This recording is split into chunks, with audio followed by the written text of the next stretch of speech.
அஸ்ஸலாமு அலைக்கும் வரஹ்மத்துல்லாஹி வபரகாத்துஹு. அல்ஹம்துலில்லாஹ் வஸ்ஸலாத்து வஸ்ஸலாம் அலா ரசூலில்லாஹ். அம்மாபாத்.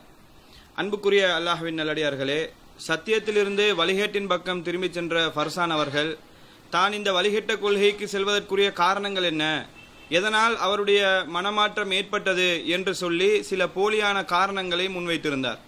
அந்த காரணங்கள் எல்லாம் எப்படி போலியானவை, எவ்வளவு உண்மைக்கு மாற்றமானவை, அதுபோக அவர் எப்படியெல்லாம் முனாஃபிக்தனமாக நடந்து கொண்டிருக்கிறார் என்பது போன்ற விஷயங்களை நேற்றைய தினம் நான் தோலுரித்து காட்டியிருந்தேன். அதன் தொடர்ச்சியாக இன்னும் சில தகவல்களை பதிவு செய்திருக்கிறார்.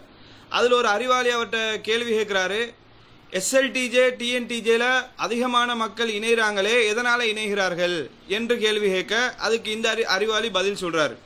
என்ன பதில் சொல்றாருன்னு சொன்னா, இந்த எஸ்எல்டிஜே டிஎன்டிஜேல இருக்கக்கூடிய அதிகமான மக்கள் கொள்கைக்காக வேண்டி இதில் இணையவில்லை. எஸ்எல்டிஜே செய்யக்கூடிய அந்த சமூக பணிகளை பார்த்து, அவர்கள் உரிமைக்காக வேண்டி போராடக்கூடிய அந்த விதங்களை பார்த்து, அதனால ஈர்க்கப்பட்டு தான் இந்த கொள்கையில இருக்கிறார்களே தவிர, இந்த ஜமாத்தில் இருக்கிறார்களே தவிர, கொள்கையால் ஈர்க்கப்பட்டு அவர்கள் இந்த ஜமாத்தில் இல்லை. கொள்கை தெளிவில்லாமல் தான் இதில் இருக்கக்கூடிய கிளை நிர்வாகிகளாக இருக்கட்டும், மாவட்ட நிர்வாகிகளாக இருக்கட்டும், அதிகமான மக்கள் இந்த மாதிரி தான் இருக்கிறாங்க. இதனால தான் இந்த கொள்கைக்குள்ள அதிகமான மக்கள் அவருடைய இந்த சேவைகளை பார்த்து தான் இணைந்திருக்கிறார்கள் என்று சொல்லி சில காரணங்களை முன்வைக்கிறார். அவர் வைக்கக்கூடிய ஒவ்வொரு விஷயமாக ஒவ்வொன்றாக நான் உங்களுக்கு தோலுரித்து காட்ட போறேன். முதலாவது விஷயத்தை நீங்க எடுத்துக்கிட்டீங்கன்னு சொன்னா, இந்த ஜமாத்துல இருக்கக்கூடிய அதிகமான மக்கள் இந்த ஜமாத்துல இருக்கிறாங்க. எஸ்எல்டிஜியாக இருக்கட்டும், டிஎன்டிஜியாக இருக்கட்டும், அதிகமான மக்கள் இந்த ஜமாத்துக்குள்ள இணைந்திருக்கிறார்கள். எதனால இணைந்திருக்கிறார்கள்? சிலரை பார்த்தீங்கன்னு சொன்னா, இந்த கொள்கை ஈர்க்கப்பட்டு இந்த கொள்கையை சரிகண்டு சிலர் இந்த கொள்கையில இருப்பாங்க. பலரை பார்த்தீங்கன்னு சொன்னா, உண்மையிலே அவர் சொன்ன மாதிரி இந்த கொள்கையை ஆய்வு செய்து இந்த கொள்கை சரின்றத 100% சரிகண்டு உண்மையிலே இந்த கொள்கையில இந்த ஜமாத்தில் அதிகமான மக்கள் கிடையாது. நாம் செய்யக்கூடிய நல்ல பணிகளை பார்த்து, சமூக சேவைகளை பார்த்து, உரிமைக்காக வேண்டி குரல் கொடுக்கக்கூடிய அந்த தன்மையை பார்த்து, இவர்களிடத்துல தான் சத்தியம் இருக்கும் என்று சொல்லி ஈர்க்கப்பட்டு தான் இந்த கொள்கையில இருக்கிறாங்க. அதுல மாற்று கருத்து கிடையாது. தெரியாத ஒரு விஷயத்த நீங்க ஆய்வு செஞ்சு கண்டுபிடிச்ச ஒரு விஷயமா இது? நாங்களே இதைத்தான் சொல்லி கொண்டிருக்கிறோம். இந்த ஜமாத்தில் அதிகமான மக்கள் இருக்கிறாங்கன்னா கூட்டம் கூட்டமாக சாரை சாரையாக இந்த ஜமாத்துக்கு வாராங்க. எதுக்கு சாரை சாரையாக எதுக்கு வாராங்க? ஒண்ணு, நம்முடைய பணிகளை பார்த்து உரிமைக்காக வேண்டிய குரல் கொடுக்கிறாங்களே, கொள்கையில உறுதியாக இருக்கிறாங்களே, என்னதான் இருந்தாலும் மக்களுக்கு நல்லது செய்யறாங்களே என்று சொல்லி ஒரு கூட்டம் வராங்க. இன்னொரு சாரார் வராங்க கொள்கையை பார்த்து. இப்படி ரெண்டு வகையானவர்களும் இந்த ஜமாத்தில் இருக்கத்தான் செய்கிறார்கள். அதுல மாற்று கருத்தே கிடையாது. இந்த ஜமாத்தில் இருக்கக்கூடிய எல்லாருமே மலக்குமார்களா இருக்கிறாங்க? இல்ல, எல்லாரும் மனிதர்கள் தான் இருக்கிறார்கள்.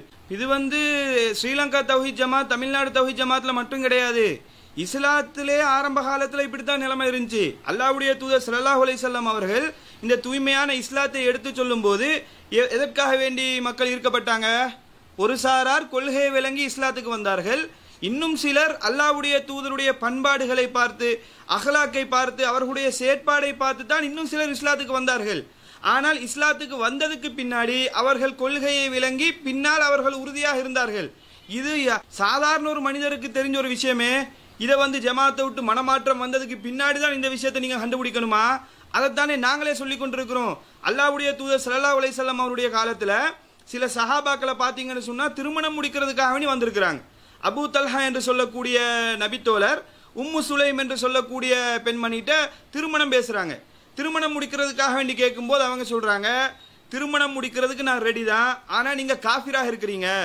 நீங்க இஸ்லாத்துக்கு வந்தீங்கன்னு சொன்னால் அதையே நான் மஹராக எடுத்துக்கொண்டு திருமணம் முடிக்க தயாராக இருக்கிறேன் என்று சொல்லும் போது அவர் இஸ்லாத்துக்கு வந்து திருமணம் முடிக்கிறார். அந்த பெண்மணி அதையே மஹராக ஏற்றுக்கொள்கிறாங்க. அப்ப இவங்க எதுக்கு இஸ்லாத்துக்கு வந்தாங்க?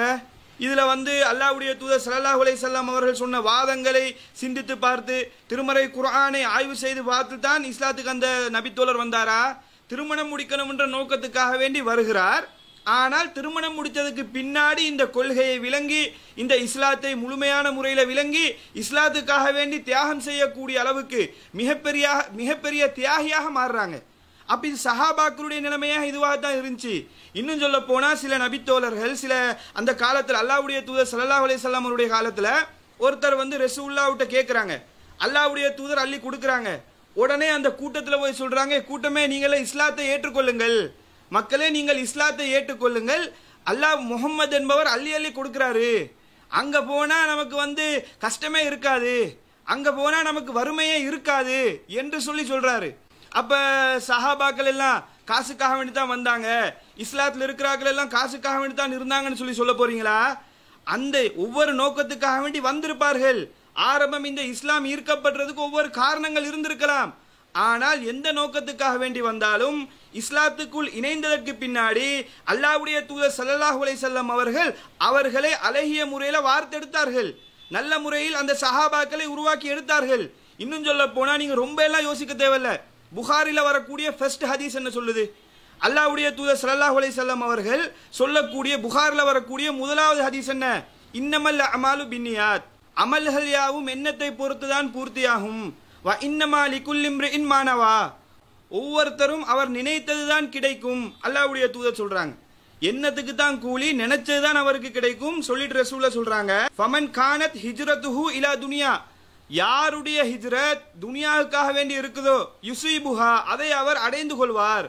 அப்ப ஹிஜ்ரத் செய்து போகும்போதே, இஸ்லாத்துக்காக வேண்டி தன்னுடைய சொத்து சுகங்கள் எல்லாம் விட்டுட்டு போகும்போதே யாரெல்லாம் துனியா ஆசையோட போறாங்களோ அவர்கள் அதை அடைந்து கொள்வார். அவு இலா இம்ராத்தின், யார் பெண்ணை ஆசைப்பட்டு பெண்ணுக்காக வேண்டி ஹிஜ்ரத் போறாரோ என்கிஹு, அவர் அவளை திருமணம் முடிச்சு கொள்வார். ரசூலுல்லாஹ் சொல்றாங்க, ஃபஹிஜ்ரத்துஹு இலா மா ஹாஜர இலைஹி, எந்த நோக்கத்துக்காக வேண்டி ஹிஜ்ரத் போறாரோ அதை அவர் அடைந்து கொள்வார் என்று சொல்லி அல்லாஹ்வுடைய தூதர் ஸல்லல்லாஹு அலைஹி வஸல்லம் சொல்றாங்க. அப்ப ஹிஜ்ரத் போகும்போதே இந்த மாதிரி சிந்தனையிலே ஆட்கள் போவாங்கன்றது தானே அல்லாஹ்வுடைய தூதர் சொல்றாங்க.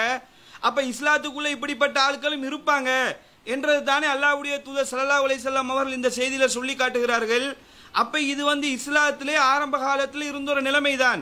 அல்லாஹ்வுடைய தூதருடைய காலத்தில் ஒவ்வொருத்தரும் ஒவ்வொரு நிலைமையில இருப்பாங்க. ரசூலுல்லாஹ் என்ன செய்வார்கள்? அவர்கள் அந்த கொள்கைக்கு வந்ததுக்கு பின்னாடி, இஸ்லாத்துக்கு வந்ததுக்கு பின்னாடி இஸ்லாத்தை அழகிய முறையில் கற்றுக் கொடுத்து அவர்களை சரி செய்து எடுப்பார்கள். இதை இவர் விளங்காம என்ன பண்றாருன்னு சொன்னா, இந்த ஜமாத்துல எல்லாருமே கொள்கைக்காக வேண்டியெல்லாம் வரல, இதை நீங்க சொல்லணும், நாங்களும் அதான சொல்லிக்கிட்டு இருக்கிறோம். இந்த ஜமாத்தில் இருக்கக்கூடிய அதிகமானவர்கள் கொள்கை எல்லாருமே ஆய்வு செஞ்சு 100க்கு 100 ஹதீஸ் எல்லாம் எடுத்து பார்த்து ஆய்வு செஞ்சு இது சரியா பிள்ளையா, இப்படி வரக்கூடியவர்கள் குறைவுதான். அதிகமான மக்கள் எப்படி வருவாங்க? நம்முடைய நல்ல பண்புகளை பார்த்து, நல்ல செயல்களை பார்த்து, இவங்க தான் சமுதாயத்துக்காக வேண்டி குரல் கொடுப்பாங்க என்பதை பார்த்து வரக்கூடியவர்களும் இருப்பார்கள்.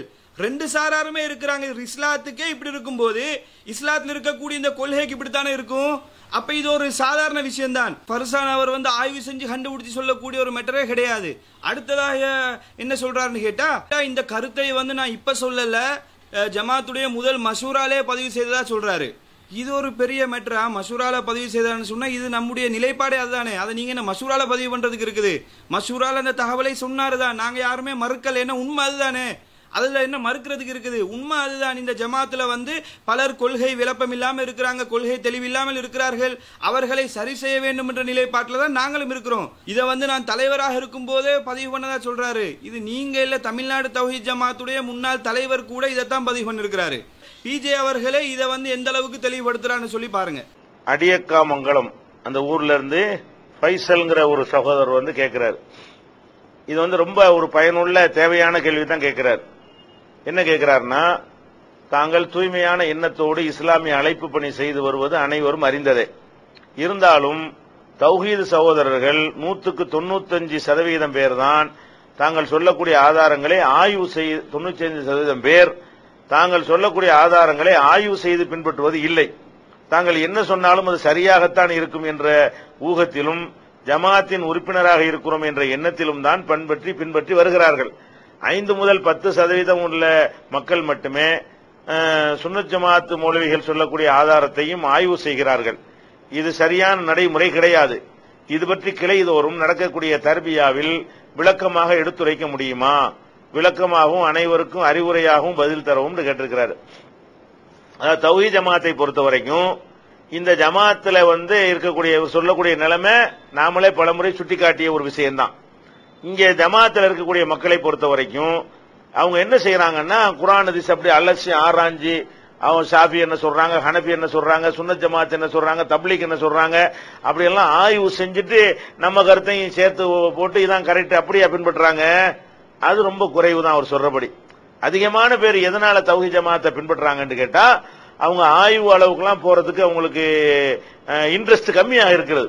அவங்க என்ன பாக்குறாங்க, தௌஹீத் ஜமாத்துல போய் மற்ற அறிஞர்களையும் பாக்குறாங்க, இந்த ஜமாத்தின் மீது அவர்களுக்கு நம்பிக்கை அதிகரிக்கிற மாதிரி சில விஷயங்களை காண்றாங்க. எப்படி காண்றாங்க, ஒரு பயானுக்கு நீங்க ஒரு ஆலிம் சாப் கூப்பிட்டீங்கன்னு சொன்னா அவர் 1000 ரூபாய் பணம் தந்து தான் பேசுவேன்னு சொல்லுவாரு. தௌஹீத் ஜமாத்துல கூப்பிட்டீங்கன்னு வைங்களேன், அவங்க சும்மா பேசிட்டு போயிடுறாங்க.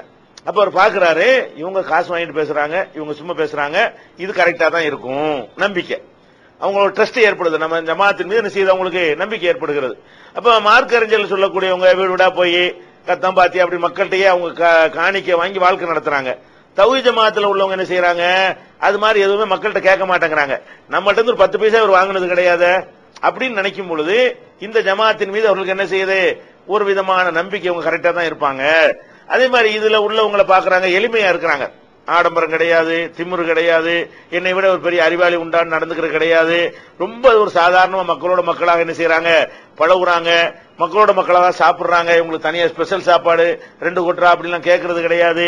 இதையெல்லாம் பாக்குறாங்க, இவங்களுடைய உண்ணுற முறையை பாக்குறாங்க, நடைய பாக்குறாங்க, பழக்கத்தை பாக்குறாங்க, இவங்களுடைய எளிமையை பாக்குறாங்க. மேடைகள்ல ஒவ்வொரு இயக்கத்தினுடைய கூட்டத்தையும் பாத்தீங்கன்னு சொன்னா அதுல உள்ள தலைவர்களையும் மத குருமார்களையும் ஆகா ஓஹோன்னு புகழ்வதில் பாதி நேரத்தை கடத்துவாங்க.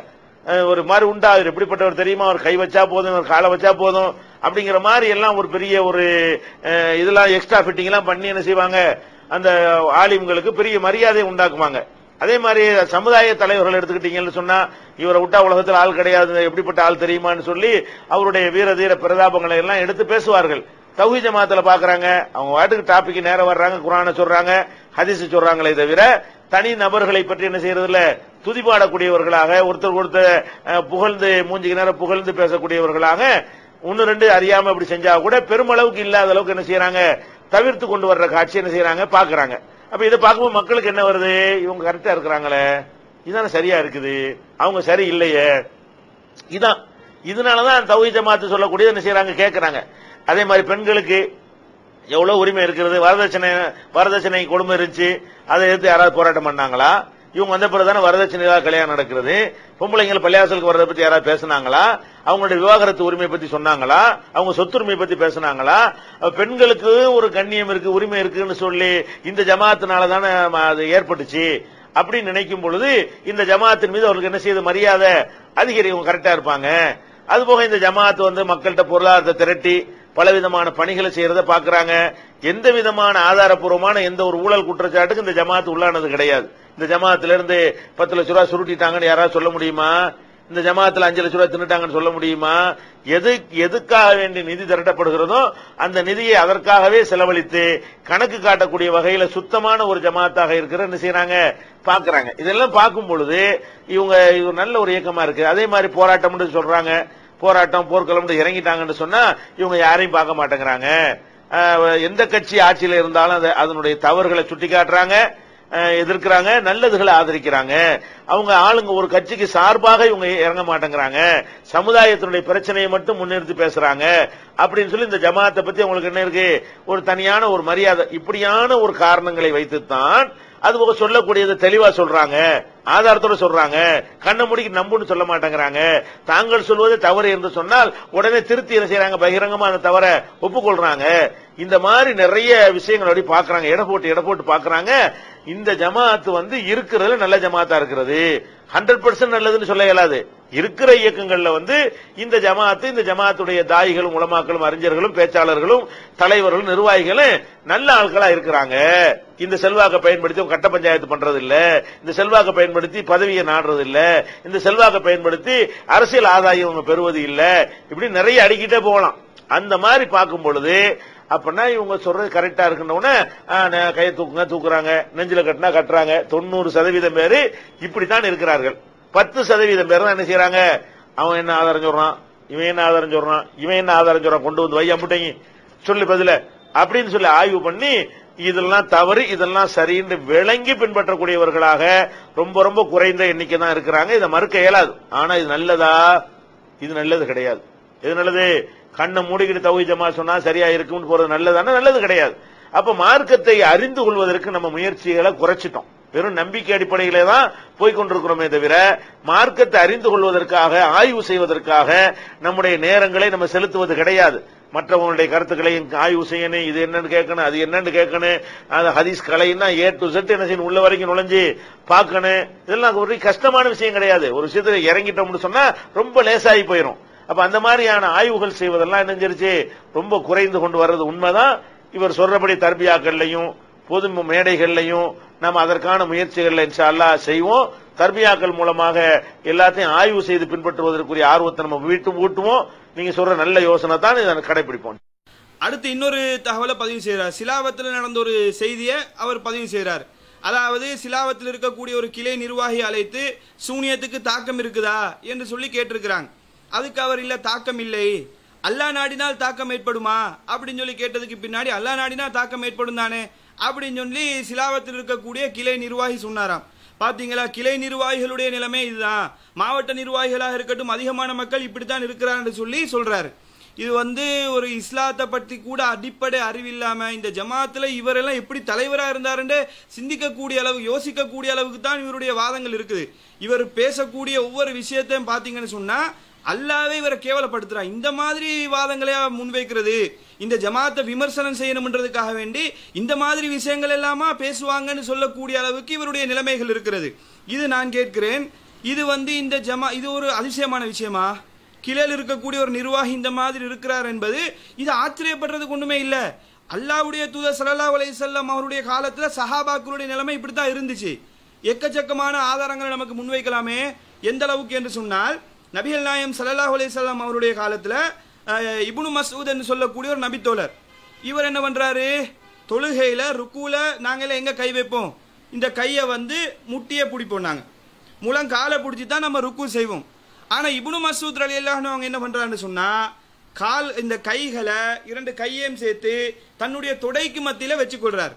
ருக்கு செய்யும் போது இப்படித்தான் செய்யணும் என்ற நிலைப்பாட்டில் இப்னு மஸ்ஊத் ரலியல்லாஹு அன்ஹு அவர்கள் நடந்து கொண்டிருக்கிறார். இந்த செய்தி முஸ்லிம்ல 831வது ஹதீஸாக பதிவு செய்யப்பட்டிருக்குது. அப்ப இப்படி ஒரு செய்தி வந்திருக்கிறதுனால அல்லாஹ்வுடைய தூதர் ஸல்லல்லாஹு அலைஹி வஸல்லம் அவர்கள் தொழுகையை பத்திய சஹாபாக்களுக்கு சரியா சொல்லி கொடுக்கல, தொழுகையை பத்திய அந்த சஹாபாக்களுக்கு தெரியாம இருந்திருக்குது என்று சொல்லி நீங்க விமர்சனம் பண்ணுவீங்களா? இதை சொன்னா நீங்க ஏற்றுக்கொள்வீங்களா? அதே போலதான் இந்த கதையும் இருக்குது. ஒவ்வொரு நபித்தோழர்கள் சிலர் தொழுகையை சரியா விளங்கி வைத்திருந்தார்கள், இன்னும் சிலருக்கு சில விஷயங்கள் தெரியாமல் இருந்திருக்குது. அது சாதாரண விஷயம்தான். ஒருத்தரை போலதான் இந்த ஜமாத்தில் எல்லாருமே இருப்பாங்கன்னு எதிர்பார்க்க முடியாது. ஒவ்வொரு நபித்தோழரை போலதான் எல்லா நபித்தோழரும் இருப்பாங்கன்னு எதிர்பார்க்க முடியாது. ஒவ்வொருத்தருக்கு மற்றிலே ஏற்றத்தாழ்வு இருக்கத்தான் செய்யும். அப்ப இது ஒரு முக்கிய விஷயமா? அது மாத்திரம் இல்லாமல் நபிகள் நாயகம் ஸல்லல்லாஹு அலைஹி வஸல்லம் அவருடைய காலத்துல எந்த அளவுக்கு எல்லாம் சஹாபாக்கள் இருந்திருக்கிறாங்கன்னு பாருங்க. அப்துல்லா இப்னு மஸ்ஊத் ரலியல்லாஹு அன்ஹு அவங்க இருக்கிறாங்க. அதே போல அபு மூசா ரலியல்லாஹு அன்ஹு அவங்க இருக்கிறாங்க. அபு மூசா ரலியல்லாஹு அன்ஹு அவர்கள் இப்னு மஸ்ஊத் ரலியல்லாஹு அன்ஹு அவரிடத்துல கேட்கிறாங்க, ஒருத்தருக்கு குளிப்பு கடமையாகிவிட்டது, அவருக்கு தண்ணீர் கிடைக்கலன்னா என்ன செய்யணும் அப்படின்னு சொல்லி கேட்கும்போது அதுக்கு இப்னு மஸ்ஊத் ரலியல்லாஹு அன்ஹு அவங்க சொல்றாங்க, தண்ணீர் கிடைக்கலன்னு சொன்னா தண்ணீர் கிடைக்கும் வரைக்கும் தொழக்கூடாது அப்படின்னு சொல்லி பதில் சொல்றாங்க. சொல்லும்போது தண்ணீர் கிடைக்காவிட்டால் தயமம் செய்தா போதும் என்று அம்மார் ரலியல்லாஹு அன்ஹு அவங்களுக்கு அல்லாஹ்வுடைய தூதர் சொன்னாங்களே, இந்த ஹதீஸ் சம்பந்தமா உங்க நிலைப்பாடு என்ன அப்படின்னு சொல்லி கேட்கும் பொழுது அதுக்கு இப்னு மஸ்ஊத் ரலியல்லாஹு அவங்க சொல்றாங்க, இந்த செய்தியை தானே உமர் அலியை ஏற்றுக்கொள்ளல, உமர் அலி இடத்துல இந்த செய்தி சொல்லப்படும் போது அந்த உமர் அலி அவர்களும் நமக்கு இந்த செய்தி தெரியவில்லை என்று சொல்லி ஒரு செய்தியில ஏற்றுக்கொள்றாங்க. இல்ல, அப்ப இவங்க சொல்றாங்க உமர் அலி அவர்கள் அந்த செய்தியை ஏற்றுக்கொள்ளலையே, எப்படி நான் ஏற்றுக்கொள்றது அப்படின்ற மாதிரி கேட்கிறாங்க. அதுக்கு இவர் சொல்றாரு, அபு மூசா ரலியல்லாஹு அவங்க சொல்றாங்க, சரி அதை விட்டுருங்க, குர்ஆன் வசனம் இருக்குதே 5வது அத்தியாயம் 6வது வசனத்துல அல்லாஹ் சொல்லி காட்டுறானே, ஃபலம் தஜிது மாஅன், நீங்க தண்ணீர் உங்களுக்கு கிடைக்கலன்னு சொன்னா ஃபதயம்மமு ஸஈதன் தய்யிபா, தூய்மையான மண்ணை தொட்டு நீங்க தயமம் செஞ்சு கொள்ளுங்க அல்லாஹ் சொல்றானே, இதுக்கு நீங்க என்ன சொல்ல போறீங்க அப்படின்னு சொல்லி கேட்கிறாங்க. அதற்கு அவங்க சொல்றாங்க, இருக்கத்தான் செய்யுது, ஆனா இந்த செய்தியை மக்கள்கிட்ட சொன்னா குளிரான காலங்கள்ல கூட தயமம் பண்ணிடுவாங்களே அப்படின்னு சொல்லி அவர் பதில் சொல்றார். இந்த செய்தியை வச்சு நமக்கு சொல்லலாமா? பாத்தீங்களா சஹாபாக்களே எப்படி இருந்திருக்கிறாங்க, குர்ஆன் வசனம் இருந்து கூட ஹதீஸ் இருந்து கூட அவங்க மறைச்சிட்டாங்க, இப்படி செயல்பட்டாங்கன்னு சொல்லி சொல்லலாமா? இந்த செய்தியை நாங்க எப்படி விளங்கிக் கொள்வோம்? அந்த மாதிரி ஆரம்ப காலத்துல அந்த மாதிரி நபித்தோழர்கள் சொல்லி இருந்தாலும் அதற்கு பின்னாடி அவருடைய நிலைமை மாறிவிட்டது. அதற்கு பின்னாடி நபித்தோழர்கள் சரியான முறையில இஸ்லாத்தை விளங்கி கொண்டார்கள் என்று நாங்க எப்படி சொல்லுவோமோ அதே போன்றுதானே இந்த விஷயத்தை நீங்க விளங்கிக் கொள்ளணும். ஒருத்தருக்கு ஒரு விஷயம் தெரியலன்றதுனால எல்லாருமே இந்த மாதிரி நிலையில தான் இருப்பாங்கன்னு சொல்லி அர்த்தமா? இது ஒரு அறிவாளி இப்படி விளங்குவானா? அப்ப மக்கள் இதை விளங்கிக் கொள்ள வேண்டும். அது மாத்திரம் இல்லாமல் நபிகள் நாயகம் ஸல்லல்லாஹு அலைஹி வஸல்லம் அவருடைய காலத்தில் எக்கச்சக்கமான செய்திகள். நபிகள் நாயகம் ஸல்லல்லாஹு அலைஹி வஸல்லம் அவர்கள் கனிமத் பொருள்கள் கிடைக்கும் போது என்ன செய்யறாங்கன்னா முஹாஜிரின்களுக்கு கொஞ்சம் அதிகமாக பங்கு வைக்கிறாங்க.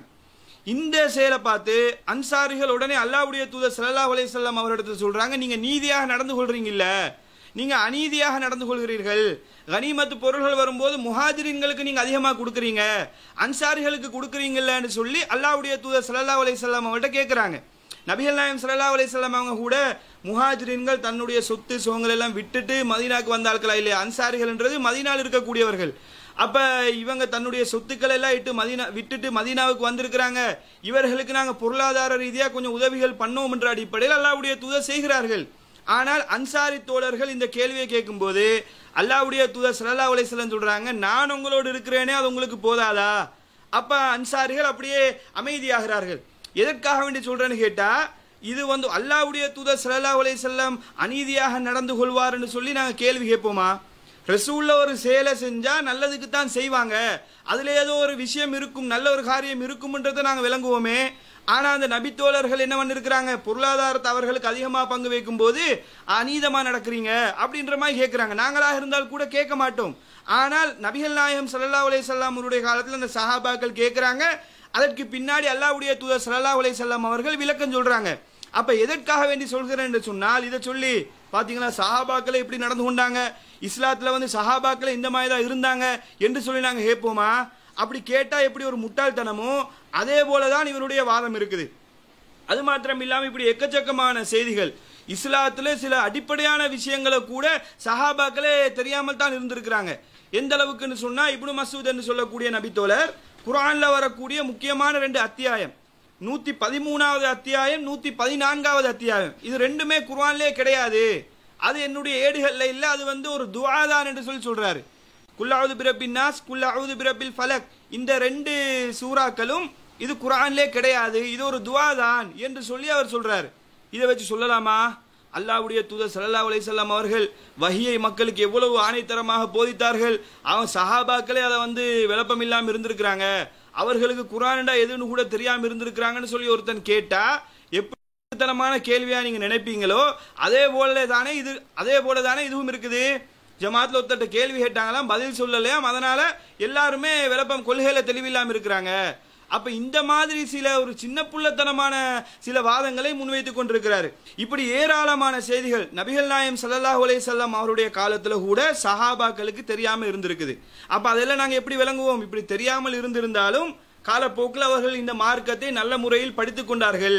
நல்ல முறையில் இந்த மார்க்கத்தை கற்று இந்த கொள்கைக்காக வேண்டி இஸ்லாத்துக்காக வேண்டி தியாகம் செய்து தன்னுடைய உயிரை இழக்கக்கூடிய அளவுக்கு இந்த இஸ்லாத்துக்காக வேண்டி தியாகம் செய்திருக்கிறார்கள் என்று எப்படி நாங்கள் விளங்குவோமோ, எப்படி ரசூலுல்லாஹ்வுடைய காலத்துல ஒவ்வொருத்தரும் ஒவ்வொரு நோக்கத்துக்காக வேண்டி வந்தாலும் பின்னாடி கொள்கையில உறுதிமிக்கவர்களாக அல்லாஹ் பொருந்து கொள்ளக்கூடிய அளவுக்கு எப்படி மாறினார்களோ, அப்படித்தான் நம்முடைய ஜமாத்திலையும் ஒவ்வொருத்தரும் ஒவ்வொரு நோக்கத்துக்காக வேண்டி இந்த கொள்கைக்குள்ள இணைந்தாலும் அதற்கு பின்னாடி நாங்கள் நிறைய தர்பியாக்களை செய்து நிறைய விஷயங்களை கற்றுக் கொடுத்து அவர்களை நம்ம சரி செய்து எடுக்க வேண்டும். அப்ப கிளை நிர்வாகமா இருக்கட்டும், மாவட்ட நிர்வாகமா இருக்கட்டும், இப்படிப்பட்டவர்கள் இருக்கத்தான் செய்வாங்க. கிளை மாவட்டத்தை விட்டுருங்க, தலைமை நிர்வாகத்துல தலைவரா இருந்த ஃபர்சானா இப்படித்தான் இருந்திருக்கிறாரு. என்னன்னு விளப்பம் இல்லாம ஒரு அடிப்படை அறிவு கூட இல்லாம இந்த ஜமாத்ல ஏன் இருக்கிறோம், கொள்கை என்னன்னு கூட தெளிவில்லாம இருந்தான்ற ஒரு நிலையில தானே தலைவரா இருந்திருக்கிறாரு. தலைவரே இப்படி இருக்கும்போது கிளைகள் இருக்கக்கூடிய சில நிர்வாகிகள், மாவட்டத்தில் இருக்கக்கூடிய சில நிர்வாகிகள் இப்படி இருப்பாங்கன்றது அதிசயமே கிடையாது, ஆச்சரியமே கிடையாது. இது எங்களுக்கு எல்லாம் தெரிஞ்ச விஷயம்தான். இதுதான் உலகத்தில் இருக்கக்கூடிய எல்லா அமைப்புகளுக்கும் இதுதான் நிலைமை. இது நம்முடைய ஜமாத் எஸ்எல்டிஜே டிஎன்டிஜேக்கு மட்டும் கிடையாது. இது என்னமோ நம்ம இங்க மட்டும்தான் இருக்கிற மாதிரி கேள்வி கேட்டு அதுக்கு இங்க மட்டும்தான் இருக்கிற மாதிரி பதில் சொல்லி கொண்டிருக்கிறாங்க. ஒரு சாதாரண அறிவுள்ள ஒருத்தனாக இருந்தால் கூட இந்த விஷயத்தை விளங்கு. இது உலகத்துல எல்லா இடத்துலயுமே நடக்கக்கூடிய ஒரு விஷயம்தான். அப்போ ஒருத்தர் கேள்வி கேட்டு பதில் சொல்லலன்றதுனால இந்த மாதிரி முடிவெடுப்பது என்பது முட்டாள்தனம்ன்றதை விளங்கிக் கொள்ளணும். சரி, நான் கேட்கிறேன், ஒருத்தர் இஸ்லாத்துக்கு வராருன்னு வைங்க, இஸ்லாத்தில் இருக்கக்கூடிய அத்தனை சட்டத்திட்டங்களையும் கரைச்சி குடிச்சிட்டு தான் இஸ்லாத்துக்கு வருவாரா? கிடையாது. இஸ்லாத்தில் இருக்கக்கூடிய ஏதாச்சும் ஒரு விஷயம் அவருக்கு ஈர்க்கப்பட்டிருக்கும். இஸ்லாத்துல தீண்டாமை கிடையாது, அந்த பண்பு நல்ல, அந்த விஷயம் நல்லா இருக்குது அப்படின்னு சொல்லி இஸ்லாத்துக்குள்ள இணைவாரு. அவர் இஸ்லாத்தில் இருக்கக்கூடிய எல்லா விஷயத்தையும் விளங்கி வச்சிருக்க மாட்டாரு. அவரை கூப்பிட்டு வச்சு நரகத்தை பத்தி தெரியுமா, ஜகாத்தை பத்தி தெரியுமா, அல்லாஹ்வுடைய பண்புகளை பத்தி தெரியுமா, அல்லாஹ்வுடைய பவரை பத்தி, வல்லமையை பத்தி தெரியுமான்னு சொல்லி கேட்டா அவருக்கு அது தெரியுமா இருக்குமா? அவர் வந்த நோக்கமே, அவர் இஸ்லாத்துக்கு வந்ததே ஒரு விஷயத்தை விளங்கி ஒரு விஷயத்தால ஈர்க்கப்பட்டு தான் இஸ்லாத்துக்கு வந்திருப்பாரு. அப்ப இஸ்லாத்துக்குள்ள இணைந்ததுக்கு பின்னாடி இந்த விஷயங்களை அவர் படித்துக் கொள்வார். அல்லாஹ்வுடைய வல்லமைகளை பற்றி நல்ல முறையில் படித்துக் கொள்வார். ஒருத்தர் இன்றைக்கு இஸ்லாத்துக்கு வந்தவருக்கும் 10 வருஷத்துக்கு முன்னாடி இஸ்லாத்துக்கு வந்தவருக்கும் வித்தியாசம் இருக்குமே. இன்றைக்கு வரவரை விட 10-15 வருஷத்துக்கு முன்னாடி இஸ்லாத்துக்கு வந்தவர் இஸ்லாத்தை அதிகமான முறையில் நல்ல முறையில் விளங்கி வைத்திருப்பார். இது ஒரு சாதாரண பச்சை புள்ளைக்கு விளங்கக்கூடிய ஒரு விஷயம். இந்த விளப்பம், இந்த அடிப்படை அறிவு இல்லாம தான் ஜமாத்துடைய தலைவராக இருந்தார்ன்றது நமக்கு ரொம்பவே வருத்தத்துக்குரிய ஒரு செயலாக இருக்குது. அது மாத்திரம் இல்லாம நான் கேட்கிறேன், இந்த நிலை நம்முடைய ஜமாத்துல மட்டும்தான் இருக்கிறதா நீங்க நினைக்கிறீங்களா? சலஃபுகளை எடுத்துக்கொள்ளுங்க. உதாரணத்துக்கு இஸ்மாயில் சலஃபியோட கூட்டம் இருக்கிறாங்க. இந்த கூட்டத்தை கூப்பிட்டு இதுல அவங்கள்ட்ட கேள்வி கேட்டா இஸ்மாயில் சலஃபி எந்த நிலையில இருக்கிறாரோ அதே போல் அதில் இருக்கக்கூடிய எல்லா உறுப்பினர்களும் அது மாதிரி பதில் சொல்லுவாங்களா? நீங்க அதை ஒத்துக்கொள்றீங்களா? நீங்க அப்படித்தான் சொல்ல வாரீங்களா? இஸ்மாயில் சலஃபியோடு இருக்கக்கூடிய கூட்டம் எல்லாமே இஸ்மாயில் சலஃபியோட தரத்துல தான் பதில் சொல்லுவாங்க. கொள்கையில இஸ்மாயில் சலஃபி எந்த மாதிரி இருக்கிறாரோ அதே போல அவங்களும் இருக்கிறாங்க சொல்லுவீங்களா? ஒவ்வொரு கொள்கையிலும் கேள்வி கேட்கும் போது பதில் சொல்ல தெரியாதவன் இருக்கத்தான் செய்வான். அது சாதாரண யதார்த்தம். சரி, அதை விட்டுருங்க. நீங்களே ஒரு 10 பேரை உருவாக்கினு வைங்களே, நீங்க ஒரு 100 பேர் உருவாக்குறீங்கன்னு வைங்க, அந்த 100 பேரும் ஒரே மாதிரி தான் இருக்கிறேன் நீங்க சொல்ல வாரீங்களா? நீங்க ஒரு 100 பேரை உருவாக்கினா அவங்கள கூட்டுவாங்க, நான் கேள்வி கேட்கிறேன், நீங்க எப்படி பதில் சொல்றீங்களோ அதே போலதான் அந்த 100 பேரும் பதில் சொல்றாங்களான்னு சொல்லி பார்ப்போம். அப்ப எதுக்கு இந்த மாதிரி சில வாதங்களை வைக்கணும்? கொள்கையை விட்டு யாரெல்லாம் போறாங்களோ இப்படிதான் எல்லாம் இந்த முரண்பாட்டின் மொத்த உருவமா நிப்பாங்க. எப்படியெல்லாம் பேசக்கூடாதோ, எப்படியெல்லாம் முரண்பட்டு பேசக்கூடாதோ அப்படியெல்லாம் பேசக்கூடிய ஆளா மாறுவாங்க. இதைத்தான் நாங்க வரலாறு இதுக்கு நமக்கு பதில் சொல்லக்கூடிய விதத்தில் இருக்குது. ஹாமித் பக்ரியை பார்த்தா அவர் அப்படி இருக்கிறாரு, அப்பாஸ் அலியை பார்த்தீங்கன்னா அவர் அப்படி இருக்கிறாரு. ஆளுக்கால் ஒன்று கொண்டு அவருக்கு அவரே மாற்றமா பேசக்கூடிய ஒரு நிலையாகத்தான் அல்லாஹ் இவ்வளவு காலம் காட்டி கொண்டிருக்கிறான். இவர் அப்படி இருக்க மாட்டார் நாங்க நினைச்சிட்டு இருந்தோம். ஃபர்சான் அவர் இல்ல, அந்த மாதிரி எல்லாம் நடக்க மாட்டாரு, இவர் ஏதோ ஒரு ஆய்வு பண்ணி ஏதோ விளப்பமா தான் போயிருக்கிறார் நினைச்சோம். ஆனா இப்பதான் நமக்கு விளங்குது எல்லாரும் வித படு மோசமா தான் இவருடைய நிலை இருக்குது என்றத இந்த மாதிரி வாதங்களை வைத்து நமக்கு விளங்க முடியுது. அப்ப நான் கேட்கிறேன், நீங்க ஒரு 100 பேர் உருவாக்கி கொண்டு வாங்க, அவங்களுடைய நிலைமை இதுதான் இருக்கும். அப்ப நீங்க என்ன எதிர்பார்க்க வாரீங்க? இந்த ஒவ்வொரு ஜமாத்திலும் இருக்கக்கூடிய ஆட்கள் அல்லாவால சரி செய்யப்பட்ட ஆட்களா நீங்க நினைக்கிறீங்களா? அல்லாஹ் மலக்குமார்களை வச்சு ஜமாத்து நடத்தினால்தான் இந்த மாதிரி இருக்கும். எப்படி எல்லாரும் ஒரே தரத்துல எல்லாரும் ஒரே மாதிரி பதில் சொல்லக்கூடிய விதத்துல இருக்கும். அப்படி இல்லாட்டி ப்ரோக்ராம் பண்ணி ரொபோல தான் ஜமாத்துல வைக்க வேண்டி வரும். எல்லாம் அப்பதான் ஒரே விதத்தில் நடந்து கொள்வாங்க. அப்ப என்ன அடிப்படை இல்லாம, ஒரு அடிப்படை அறிவு இல்லாம பேசக்கூடிய ஒரு நிலைமைய பார்க்க முடியுது. ஃபர்சான் தான் இப்படி பேசுறாரான்னு சொல்லக்கூடிய அளவுக்கு கேடு கெட்டு போய் கொண்டிருக்கிறாரு. சரி, நான் கேட்கிறேன், ஜமாத்துல ஒரு அறிவும் அமலும்னு சொல்லி ஒரு செயல் திட்டம் நம்ம கொண்டு வந்திருக்கிறோமே, இது எதுக்காக வேண்டி கொண்டு வந்தது? ஜமாத்தில் இருக்கக்கூடிய நிர்வாகிகள், கிளை நிர்வாகிகள் இருக்கட்டும், மாவட்ட நிர்வாகமா இருக்கட்டும், தலைமை நிர்வாகமா இருக்கட்டும், உறுப்பினர்களாக இருக்கட்டும், எல்லாருமே இந்த மார்க்கத்தை படிக்க வேண்டும். இந்த மார்க்கத்தை படிச்சு அதை செயல்படுத்தணும்ன்றதுக்காக வேண்டித்தான் அறிவும் அமலும் என்ற செயல் திட்டமே கொண்டு வந்திருக்கிறோம். பொதுக்குழுல தமிழ்நாடு தௌஹீத் ஜமாத்துடைய பொதுக்குழுல அறிவிச்சாங்களே, இதுக்கு தான். இதை நாங்க ஒத்துக்கொண்டதுனால தான் நம்ம ஜமாத்துல இப்படி எல்லாம் நிலைமை இருக்குது. இது எல்லா நம்முடைய ஜமாத்துல இந்த மாதிரி கொள்கையை சரியான முறையில் விளங்காத மக்கள் இருக்கிறாங்க, அவர்களுக்கு தெளிவுபடுத்தணும்ன்றதுக்காக வேண்டித்தான் இந்த செயல் திட்டமே கொண்டு நாங்கள் நடைமுறைப்படுத்திட்டு இருக்கிறோம். எப்படி ரசூலுல்லாஹ்வுடைய காலத்தில் சஹாபாக்கள் முழுமையாக விளங்கி இருக்கவில்லையோ அந்த மாதிரி இந்த ஜமாத்திலும் இருக்கிறாங்க. பின்னாடி ரசூலுல்லாஹ்வுடைய காலத்தில் எப்படி கொள்கையில உறுதிமிக்கவர்களாக சஹாபாக்கள் மாறினார்களோ அதே போன்று நம்முடைய உறுப்பினர்களை, நம்முடைய நிர்வாகிகளை நம்ம மாற்ற வேண்டும் என்ற அடிப்படையில் தானே இந்த செயல் திட்டத்தை நாங்கள் கொண்டு வந்தோம். அப்ப பெருசா என்னமோ வெளியே போய் ஆய்வு பண்ணி கண்டுபிடிச்சு சொல்ற மாதிரி இந்த ஜமாத்துல மசூராலே நான் இதை பதிவு பண்ணினேன், ஜமாத்தில் இருக்கும் போதே நான் இந்த தகவலை சொல்லியிருக்கிறேன், கிளை நிர்வாகிகளுக்கே கொள்கையில தெளிவில்லாம இருக்குது என்று சொல்லி தேவைக்கில்லாத சில விஷயங்களை பேசிக்கொண்டிருக்கிறாரு. அப்ப இது நம்ம SLTJ கேவலப்படுத்த போறோம்ன்ற பேர்ல 2-3 பேர் சேர்ந்து கொண்டு அவங்க கேவலப்பட்டு கொண்டு இருக்கிறாங்க. அடுத்து ஜமாத்தில் இருக்கக்கூடிய 90 கிளைகளும் அப்படி அலைக்கடிபட்டு வந்தவர்களை போல வந்தவர்கள் தான் அப்படின்னு சொல்றாரு. நான் என்ன சொல்ல விரும்புறேன்னு சொன்னா, இந்த ஜமாத் நிறைய சமுதாய சேவைகளை பார்த்து, நம்முடைய நல்ல விஷயங்களை பார்த்து இந்த கொள்கைக்குள்ள மக்கள் வாராங்க தான். ஆனால் கிளைகளை நாம் ஆரம்பிக்கும் போது, கிளைகளை நம்ம ஆரம்பிக்க செல்லும் போது போய் நீங்க ஆர்ப்பாட்டம் பண்ணுங்க, நீங்க சமூக சேவை பண்ணுங்க, இதுக்காக வேண்டி தான் நாங்க கிளை ஆரம்பிக்க போறோம் அப்படி சொல்லி நாம் கிளைகளை ஆரம்பிக்கிறோமா? இல்ல. எந்த கிளை ஆரம்பிக்க போனாலும் அது ஃபர்சானுக்கு நல்லாவே தெரியும். அந்த கிளையில போய் முதல் வேலை என்ன? கொள்கை தெளிவை நாங்க கொடுப்போம். இதுதான் நம்ம கொள்கை. இந்த கொள்கையில் உடன்பாடு இருந்தால் தான் நம்ம கிளை ஆரம்பிக்க முடியும். இந்த கொள்கையில் உடன்பாடு இல்லைன்னு சொன்னா கிளையை நாங்க ஆரம்பிக்க மாட்டோம். முதலாவதாக நாங்க வஹியை மட்டும்தான் பின்பற்ற வேண்டும். இந்த சூனியம் விஷயத்துலலாம் நமக்கு உடன்பாடு கிடையாது, அல்லாஹ்வுடைய அதிகாரத்தை சூனியக்காரனுக்கெல்லாம் நாங்க கொடுக்க மாட்டோம்ன்ற தகவல்களை சொல்லித்தான் நாங்க கிளை ஆரம்பிப்போம். 90 கிளைகள் ஆரம்பிக்கப்பட்டிருக்குன்னு சொன்னால் அந்த 90 கிளையிலுமே இந்த கொள்கை தெளிவு கொடுக்காமல் நாங்கள் கிளை ஆரம்பித்ததே கிடையாது. அப்ப அதை விளங்கி கொள்ளக்கூடியவர்கள் செயல்படுத்தக்கூடிய விதம் குறைவாக இருக்கலாம். அனைவரும் ஒரே விதத்தில் புரிந்து கொண்டிருக்க மாட்டார்கள், அதுல மாற்றுக்கிறது கிடையாது. ஆனா இது என்னமோ நம்ம ஆர்ப்பாட்டத்தை பார்த்து ஆர்ப்பாட்டம் சமூக சேவைகளை செய்வதற்காக வேண்டித்தான் கிளைகளை ஆரம்பித்திருப்பதை போன்று ஒரு போலி தோற்றத்தை ஏற்படுத்துறதுக்கு முயற்சி செய்கிறார். அடுத்து இவர் சொல்றாரு, இந்த பணிகளை நாங்களும் செய்தா மக்கள் நம்மோட இணைந்து கொள்வாரு. இது என்ன சொல்ல வர்றாருன்னு சொன்னா, நாங்கள் நடிப்போம் இந்த மாதிரி, நாங்கள் இவர்கள் செய்வதை போன்று இந்த சமுதாயத்துக்காக வேண்டி குரல் கொடுப்பதை போன்று சமூக சேவை செய்வதை போன்று நாங்கள் நடிப்போம், அப்போ மக்கள் சேருவாங்கன்றதான் இப்படி சொல்ல வராரு. இதெல்லாம் கொள்கையில ஊறி வரணும். இது சத்தியத்தில் இருக்கக்கூடிய ஆட்களுக்கு தான் இதை செய்ய முடியும். சத்தியத்தில் இல்லைன்னு சொன்னா இந்த மாதிரி எல்லா வேலையும் செய்ய முடியாது.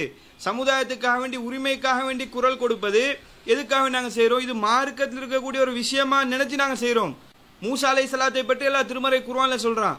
ஃபிரௌனிடத்துல போய் மூசா அலைஹிஸ்ஸலாம் சொல்றாங்க, அர்சில் மஅனா பனு இஸ்ரேல் ஃபலா துஅஸிப்ஹும், பனு இஸ்ரவேல் மக்களை நீங்க எங்களோட அனுப்பி வைங்க, அவர்களுக்கு வேதனை செய்யாதீங்கன்னு சொல்லி ஃபிரௌன்ட்ட போய் அந்த மக்களுக்காக வேண்டி உரிமைக்காக வேண்டி மூசா அலைஹிஸ்ஸலாம் குரல் கொடுக்கறாங்க. அப்ப இதெல்லாம் மார்க்கத்தில் இருக்கக்கூடிய விஷயம். சமுதாய சேவை செய்யறோம்னா எதுக்கு செய்யறோம்? மார்க்கத்தில் இது மார்க்கத்தில் நமக்கு கடமையாக்கி இருக்கக்கூடிய ஒரு விஷயம். தொழுகை இபாதத் மட்டும் போதாது, அதோட சேர்த்து இந்த நல்ல காரியங்களும் செய்யணும் என்ற அடிப்படையில் செய்யறோம். இதனாலதான் இதை பார்த்து தான் மக்கள் வராங்களே தவிர, நீங்க என்ன நினைக்கிறான்னு சொன்னா, நாங்கள் இந்த மாதிரி 2-3 வேலையை செஞ்சு நடிச்சோம்னு சொன்னா மக்கள் வந்துருவாங்க அப்படின்னு சொல்லி நினைச்சு கொண்டிருக்கிறாரு. இது கடைசி வரைக்கும் நடக்கவும் நடக்காது. எவனும் உங்க கூட இந்த மாதிரி நடிக்கிறது கூட வருவாங்கன்னு நான் எதிர்பார்க்கல.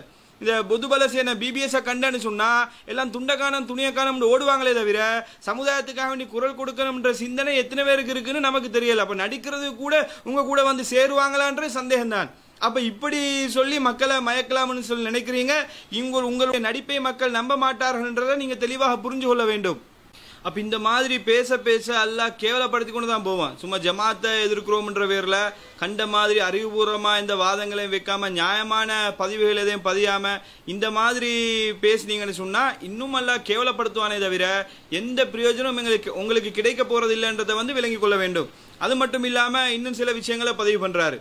அதாவது இந்த ஜமாத்தில் இருக்கக்கூடிய ஆட்கள் ஹதீஸை அவருக்கு மன நெருடலா இருக்கக்கூடிய இன்னொரு விஷயத்த சொல்றாரு.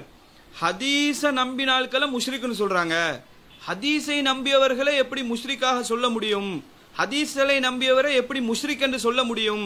அது அவருக்கு மனசுக்கு நெருடலாக இருந்ததாக ஒரு செய்தியை பதிவு பண்றாரு. நான் கேட்கிறேன், எல்லாத்தையும் விட்டுருங்க, ஒரே ஒரு கேள்வி மட்டும் நான் கேட்கிறேன், அதுக்கு நீங்க பதில் சொல்லுங்க. என்ன ஃபர்சான்ட்ட நான் என்ன கேள்வி கேட்க விரும்புறேன்னு சொன்னா, புகார்ல வரக்கூடிய ஒரு செய்தி இருக்குது, இன்னமஸ்ஸுமு ஃபி ஸலாஸா, இந்த சகுனம் என்பது 3 விஷயத்துல இருக்குது. ரசூலுல்லாஹ் சொல்லக்கூடிய ஒரு செய்தியாக அறிவிப்பாளர் வரிசை அடிப்படையில் ஆதாரபூர்வமான ஒரு செய்தி புகார்ல பதிவு செய்யப்பட்டிருக்குது. என்ன? இன்னமஸ்ஸுமு ஃபி ஸலாஸா, 3 விஷயத்துல சகுனம் இருக்கிறது. என்ன? ஒன்று பெண்ணிலையும், அதே போல வீட்டிலையும், அதே போல குதிரை, இந்த 3 விஷயத்திலையும் சகுனம் இருக்கிறதாக அல்லாஹ்வுடைய தூதர் சொன்னதாக அறிவிப்பாளர் அடிப்படையில் ஆதாரபூர்வமான ஒரு செய்தி புகாரில் பதிவு செய்யப்பட்டிருக்குது. ஒருத்தர் இந்த ஹதீஸை படிக்கிறார். இந்த ஹதீஸை படிச்சு இந்த ஹதீஸின் அடிப்படையில் சகுனம் இருக்குது, இஸ்லாத்துல சகுனம் இருக்குது, பெண்கள்ல சகுனம் இருக்குது, வீடு கட்டுறதுல சகுனம் பார்க்கத்தான் வேணும் என்று ஒருத்தர் சொன்னால் இவருக்கு நீங்க என்ன சொல்லுவீங்க? இல்ல, இஸ்லாத்துல சகுனம் எல்லாம் கிடையாதுன்னு எல்லாம் தெளிவுபடுத்தப்படுது, சகுனத்துக்கு இஸ்லாத்துக்கும் சம்பந்தம் கிடையாது, அது இணை வைப்பு என்று எல்லாம் தெளிவுபடுத்தப்பட்டதுக்கு பின்னாடி ஒருத்தர் சொல்றாரு, என்னதான் சொன்னால் நாங்க கேட்க மாட்டோம், இந்த புகார்ல ஹதீஸ் இருக்குது என்று சொல்லி இந்த ஹதீஸை காட்டினீங்க. இந்த ஹதீஸை காட்டினால் அவருக்கு நீங்க என்ன பட்டம் கொடுப்பீங்க? அவரை ஒரு கடுமையான முஸ்லீம்னு சொல்லுவீங்களா? அவரை ஈமான்ல உச்சகட்டத்தில் இருக்கக்கூடிய ஒரு முஸ்லீம்னு சொல்லுவீங்களா, அல்லது முஷ்ரிக்னு சொல்லுவீங்களா? அவர் முஷ்ரிக் தான், உங்களுடைய பார்வையில சொன்ன போனாலும் முஷ்ரிக் தான். சகுனம் இணை வைப்புன்னு தான் நீங்களும் சொல்றீங்க.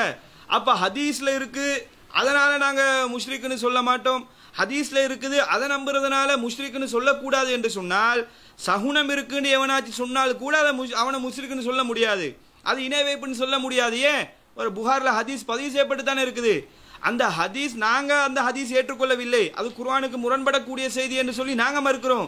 இப்ப நீங்க ஏற்றுக்கொள்ளக்கூடிய நிலைப்பாட்டில் இருக்கிறீங்க, இதுக்கு என்ன நீங்க விளக்கம் சொல்ல போறீங்க? அந்த ஹதீஸ் இல்ல வேற ஹதீஸ் இருக்குது, இப்படி நீங்க 1000 விளக்கம் சொல்றதுக்கு முயற்சி செய்வீங்கன்னு வைங்க, அது ரெண்டாவது. வேற ஹதீஸ்ல இருக்கட்டும், வேற வேற ஹதீஸ் இதுக்கு மாற்றமாக இருக்கட்டும், அது வேற. அறிவிப்பாளர் அடிப்படையில நம்பகமான அறிவிப்பாளர் அறிவிச்ச இந்த செய்தியை ஒருத்தர் நம்பினால் என்ன சொல்றது? முஷ்ரிக்குன்னு சொல்ல முடியாதா? ஹதீஸ்ல இருக்குதானே, முஷ்ரிக்குன்னு சொல்ல முடியாதா? அப்ப என்ன சொல்ல வாரீங்க? உங்களுக்கு வந்தா ரத்தம், எங்களுக்கு வந்தா தக்காளி சட்னியா? அப்ப இதுதான் நிலைமையா? அப்ப பாருங்க, ஹதீஸ்ல வரக்கூடிய விஷயத்தை நம்பினா முஷ்ரிக்குன்னு சொல்றாங்க. இது ஹதீஸ்ல வருதா இல்லையான்றத பார்க்க கூடாது, இணை வைப்புடைய தன்மை இருக்கும்னு சொன்னா முஷ்ரிக் தான். அல்லாஹ் ஒருத்தனுக்கு பாதிப்பை ஏற்படுத்துறத போல சூனியக்காரனுக்கு பாதிப்பை ஏற்படுத்தலாம்னு சூனியக்காரனுக்கு பாதிப்பை ஏற்படுத்த முடியும்னு சொல்லி நம்பினால் அவனை முஷ்ரிக்குன்னு சொல்லாம மூமின்டா சொல்ல முடியும்? அல்லாஹ்ட அதிகாரத்தை அவன் கொடுக்கிறான, வலம் யகுல்லஹு குஃபுவன் அஹத், அல்லாஹ்வுக்கு நிகராக எதுவும் இல்லை நல்லா சொல்லி காட்டுறானே. லைஸ கமிஸ்லிஹி ஷைஉன், அவனை போல ஒண்ணுமே இல்லை நல்லா சொல்றானே. எப்படி அந்த ஆற்றலை சூனியக்காரனுக்கு கொடுக்குறீங்க? அதுக்கு விளக்கம் சொல்லுங்கன்னுட்டா ஹதீஸ்ல வாரதை நம்பினா முஷ்ரிக்குன்னு சொல்றாங்க. அப்ப இது போன்ற கேட்கிற கேள்விகளுக்கு பதில் சொல்றதை விட்டுட்டு சென்டிமெண்டா பேசி மக்களை ஏமாத்தலாம்னு சொல்லி பாக்குறாங்க. சென்டிமெண்டா பேசுறதெல்லாம் நம்ம மக்கள்கிட்ட எடுபடாது. அறிவுபூர்வமான குர்ஆன் சுன்னாவுக்கு உட்பட்ட வாதங்கள் தான் நம்ம மக்கள் மத்தியில் எடுபடும்ன்றதை நீங்க தெளிவாக விளங்கிக் கொள்ள வேண்டும். அப்ப அடுத்ததாக இன்னொரு விஷயத்தையும் சொல்றாரு. அவர் போட்ட அறிக்கையில ஒரு விஷயத்துக்கு விளக்கம் கேட்கிறாரு.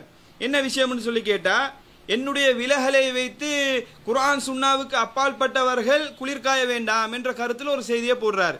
அவர் விலகி போனதை வச்சு, இந்த ஜமாத்துல இருந்து நீங்கி போனதை வச்சு, இந்த குர்ஆன் சுன்னாவுக்கு அப்பாற்பட்டவர் இதை வச்சு நீங்க சந்தோஷம் கொண்டாடாதீங்க, நீங்க மகிழ்ச்சி அடையாதீங்க என்ற கருத்தில் ஒரு செய்தியை பதிவு பண்றாரு அவருடைய அறிக்கையில. இத கேள்வியா கேட்கிறாங்க, அதனுடைய அர்த்தம் என்ன, அதனுடைய விளக்கம் என்னன்னு சொல்லி ஒரு அறிவாளி கேட்க, அதுக்கு இந்த அறிவாளி பதில் சொல்றாரு. அதனுடைய விளக்கம் என்னவென்று சொன்னால், குர்ஆன் சுன்னாவுக்கு அப்பாற்பட்டவர்கள் இதை வச்சு குளிர்காய கூடாதுன்னா அதனுடைய அர்த்தம் என்ன? மதுஹபுவாதிகள் இதை வச்சு நீங்க சந்தோஷம் அடையாதீங்க, ஜமாத் இஸ்லாமி இதை வச்சு நீங்க சந்தோஷம் அடையாதீங்க, அதே போல தரீகாக்கள் நான் விலகினதை வச்சு சந்தோஷம் அடையாதீங்க, உங்களுக்கு எனக்கும் மாற்று கருத்து தான் இருக்கிறது என்று சொல்லி ஒரு விளக்கத்தை சொல்றாரு. நீங்க மக்களை நீங்க விளங்கி கொள்ளணும், இந்த ஜமாத்துல இருந்து இந்த கொள்கையில இருந்து யாரெல்லாம் வழி தவறி போறாங்களோ கடைசிக்கு எப்படி மாறுவாங்கன்னு சொன்னா, குர்ஆன் சுன்னாவை தவிர மத்த எல்லாம் பின்பற்றக்கூடிய ஆட்களா இருப்பாங்க. அதுக்கு இவரும் ஒரு முன்னுதாரணமாக இருக்கிறாரு. இந்த ஜமாத்தை விட்டு போகும்போது இப்ப கூட அவர் என்ன சொல்லிக்கிட்டு இருக்கிறாரு, ஜமாத்தை விட்டு போகும்போது என்ன சொல்லிட்டு போனார், நான் குர்ஆன் சுன்னா அடிப்படையில தான் இருக்கிறேன், ஆனா இந்த குர்ஆனுக்கு முரண்படக்கூடிய செய்தி சூனியம் விஷயத்தில் உடன்பாடு இல்லைன்னு சொல்லிட்டு தான் போனாரு. இப்ப இந்த செயலை பாத்தீங்கன்னு சொன்னா என்ன சொல்ல வராருண்டா, இந்த குர்ஆன் சுன்னாவுக்கு மாற்றமான அமைப்புகள்ல மதுஹபுவாதி வாரான், தரிகாக்காரன் வாரான், ஜமாத்தே இஸ்லாமி வாரான், இந்த சலஃபுகள் வாராங்க இல்ல, சஹாபாக்களை பின்பற்றுறது வழிகேடுன்றது அவருடைய வாயிலிருந்து வருது இல்ல. அவர் நியாயமான ஆளா இருந்தா என்ன சொல்லி இருக்கணும், மதுஹபுவாதிகள் இதை வச்சு சந்தோஷம் அடையாதீங்க, தரிகாக்கள் இதை வச்சு சந்தோஷம் அடையாதீங்க, ஜமாத்தே இஸ்லாமி சந்தோஷம் அடையாதீங்க, அதே போல சலஃபுகளும் சந்தோஷம் அடையாதீங்க, நான் வஹியை மட்டும் பின்பற்ற வேண்டும் என்ற கொள்கையில் இருக்கக்கூடியவன் என்று அல்லவா சொல்லியிருக்க வேண்டும். அதை சொன்னாரா? அதை அப்படியே சத்தம் இல்லாம அதை மறைக்கிறாரு. நான் போகும்போது கூட அவர்கிட்ட கேட்டேன், ஃபர்சானவர் இந்த ஜமாத் விட்டு போகும்போது கடைசியா நான் அவர்கிட்ட கேட்டேன், நீங்க போறீங்களே சஹாபாக்கள் விஷயத்துல உங்களுக்கு மாற்று கருத்து இல்லையே, சஹாபாக்களை பின்பற்றலாம் நீங்க சொல்லலையே இன்னும் நான் அவர்கிட்ட கேட்டேன். அவர் மறுக்க மாட்டாரு, இல்ல அப்படியெல்லாம் கிடையாது, சஹாபாக்களை பின்பற்றலாம் சொல்லலன்னு சொல்லிட்டு போனாரு. இப்ப பாத்தீங்களா, இப்ப புட்டு வெளியே வருது முல்ல, இப்பவே ஆரம்பிச்சுட்டாரு, சலஃபுகளை பத்தி பேசுறாரு இல்லையே, அவர்களோட தான் கூட்டணி வைக்க போறன்றத நாசூக்கா பதிவு பண்றாரு. அப்ப இதுதான் இவருடைய உண்மை முகமாக இருக்குது. எல்லாம் குர்ஆன் சுன்னான்னு சொல்லிட்டு போவாங்க, அப்பாஸ் அலி இப்படித்தான் சொல்லிட்டு போனாரு.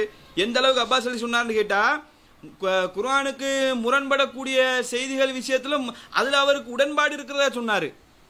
சூனியம் விஷயத்துல எனக்கு உடன்பாடு இல்ல, குர்ஆனுக்கு முரண்படக்கூடிய சில செய்திகள் அதை மறுக்கத்தான் வேணுமென்ற நிலைப்பாட்டில் இருந்து ஜமாத்தை விட்டு போனதா சொன்னாரு. இன்றைக்கு அவருடைய நிலைமை எப்படி இருக்குது, சஹாபாக்களை தான் பின்பற்ற வேண்டும், சஹாபாக்கள் விளங்கினதுக்கு மாற்றமா விளங்கக்கூடாது, அந்த பெல்ட்டி அடிச்சிட்டாரா, அதே பெல்ட்டியை தான் ஃபர்சான் ஆரம்பிக்கிறாரு. இன்னும் கூடிய சீக்கிரம் இன்னும் ஒரு ரெண்டு மூணு செய்திகளை பேசினதுக்கே இந்த பாடுபடுறாரு. இன்னும் சில செய்திகள் இவர் பேச ஆரம்பிச்சாருன்னு வைங்க, அப்படியே ஒன்னொன்னா விட்டு ஆரம்பத்தில் எந்த வழிகேட்டில் இருந்தாரோ அதே வழிகேட்டில் போய் சேருவார். இதுதான் நடக்க போகுதுன்னு நமக்கு அவருடைய செயல்பாடுகளை பார்த்தால் நமக்கு தெளிவாக விளங்கிக் கொள்ள முடிகிறது. அப்ப இறுதியாக நான் என்ன சொல்கிறேன் என்று சொன்னால், இந்த ஜமாத்தை தாராளமாக விமர்சனம் செய்யலாம், நம்முடைய கொள்கையை தாராளமாக விமர்சனம் செய்யுங்க, நம்முடைய வாதங்களுக்கு தாராளமாக பதில் சொல்லுங்க, நியாயமான முறையில் விமர்சனம் செய்யுங்க, நியாயமான முறையில் நம்முடைய வாதங்களுக்கு பதில் சொல்லுங்க. அதை விட்டுட்டு இந்த ஜமாத்தில் எதுக்கு இருக்கிறாங்க, கொள்கைக்கு இருக்கிறாங்களா, சமூக பணியை பார்த்து இந்த கொள்கைக்குள்ள வந்தாங்களா, இது உங்களுக்கு தேவையா, இப்படி ஒரு கேள்வி ஒன்று கேட்டு இதுக்கு பதில் சொல்லணுமா? அந்த அளவுக்கு தான் உலகத்தில் இருக்கிறார்கள் உங்களை மாதிரி அறிவில்லாம இருக்கிறா நீங்க நினைச்சு கொண்டிருக்கிறீங்களா? அப்ப நம்ம தாராளமாக விமர்சனம் செய்யுங்க, நம்முடைய வாதங்களுக்கு பதில் சொல்லுங்க, அறிவுபூர்வமான நம்ம வைக்கக்கூடிய வாதங்களுக்கு பதில் சொல்லுங்க. இந்த ஃபர்சான் அவர் என்ன வாதங்களை முன்வைத்தாலும் ஒரு வரி விடாம நாங்க பதில் சொல்ல போறோம். அதனால அறிவுபூர்வமான வாதமா வைங்க. இது போன்ற மொக்கத்தனமான பேச்சுக்களை பேசி கேவலப்படாம பிரயோஜனமான தேவையான மக்களுக்கு பயனளிக்கக்கூடிய விதத்தில் உங்களோட வாதங்களை வைத்தீங்கன்னு சொன்னா ஒவ்வொன்றுக்கும் நாங்க பதில் சொல்ல தயாராக இருக்கிறோம் என்ற தகவலையும் கூறி நிறைவு செய்கிறேன். வாஹிரு தாவானா அல்ஹம்துலில்லாஹி ரபில் ஆலமீன்.